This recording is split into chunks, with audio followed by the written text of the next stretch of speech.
মায়ের চেয়ে আপনার কিছু নেই বাঙালির কাছে, এটাই বাঙালি জাতিসত্তার বড় এক পরিচয়। তাই মায়ের অপমান তার সন্তানরা কোনোদিনই মেনে নেয়নি। ইতিহাস অন্তত সে কথাই বলে। কিন্তু স্বাধীনতার ৩৮ বছর পরও কি আমরা পেরেছি সেই বাঙালি মায়ের অপমানের শোধ নিতে? বিচারের কাঠগড়ায় কি দাঁড় করাতে পেরেছি সেসব নরপশুদের যারা আমাদের প্রিয় এই মাতৃভূমিকে করেছে অপবিত্র? প্রণব সাহার আরেকটি রিপোর্ট। বাঙালি জাতিসত্তার বড় একটি বৈশিষ্ট্য হলো এই জাতি প্রবলভাবে তার মাকে ভালোবাসে। যদিও বৈদিক মুনি ঋষিরা বারবার উচ্চারণ করেছেন জননী জন্মভূমি স্বর্গের চেয়েও বেশি গৌরবের। আর এ কারণেই আমাদের মহান মুক্তিযুদ্ধে সবচেয়ে বেশি অবদান বাংলার মায়েদের, সবচেয়ে বেশি আত্মত্যাগ তাও বাংলার নারীদেরই। এ মায়েদের যখন থেকেই অসম্মানিত করতে শুরু করেছিল, কার্যত পাকিস্তানিদের পরাজয় তখন থেকেই নিশ্চিত হয়ে গিয়েছিল। এ জাতি আর যাই হোক কখনো মায়ের অপমান সইতে পারে না। নারীরা কিন্তু সবসময় ইতিহাসে লক্ষ্য করা যায় যে অনেক বিষ তারা হজম করেন, এবং সেইটা হজম করে কিন্তু তাদের অ্যাডাপ্টিবিলিটি বলতে যেটা বোঝায় যে একটা প্রতিরোধ করে সেইখানে একটা সহায়ক পরিস্থিতি তৈরি করে নিজের জীবনটাকে পরিচালনা করা। সেখানে কিন্তু তারা এই শত অপমান, অত্যাচার, নির্যাতন, লাঞ্ছনা সবকিছু মুখ বুজে সহ্য করে ভবিষ্যতের কথা চিন্তা করে, নিজের যে গর্ভজাত সন্তানের ভবিষ্যৎ চিন্তা করে।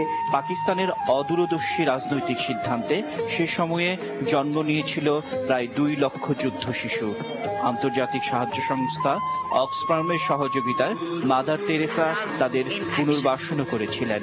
I don't understand politics and I don't know politics, but I see only one thing, that we Indians have shown that we have understood the love of God and put it into action by loving the people. বিদেশের মাটিতে সেই সন্তানেরা এখন ৩৮ বছরের যুবক, আর সব হারানো সেই মায়েরা। আমার জীবনে আর ভালো লাগে না। আর ৪টে সন্তান নিয়ে আজ আমি সুখে বাস করবো, আজ আমার কপালে কেন হলো। আমার ছেলে আইএ পাস, মাইয়ে মেট্রিক পাস। ছেলে একটা পাইবি, আর একটা আমার বুকে দুধ খেত, স্বামী করতো দরিদ্রের কাজ। আমারও ২ হাত বান্ধি আমার সামনে আমার ছেলে মেয়ে স্বামী সবগুলি করলো। আমি বলিলাম বাবা তুইকে মারিস না, আমারে মার। বললো না তোরে মারবো না, তোর ছেলে মেয়ে তোর স্বামীরই, তোর সুমকি মারবো। ছোট্ট মেয়েটা আমার আউল গুড়া দিতে পারতো না, বুকে দুধ খাতুল।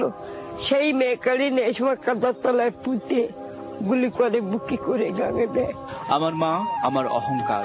এই প্রজন্মের সন্তান যারা অন্তত মাকে ভালোবাসে, এই সব আলবদর যুদ্ধাপরাধীদের প্রসঙ্গে বিজয়ের ৩৮ বছরে শহরে গ্রামে এই লড়াইয়ে কোথায় তারা?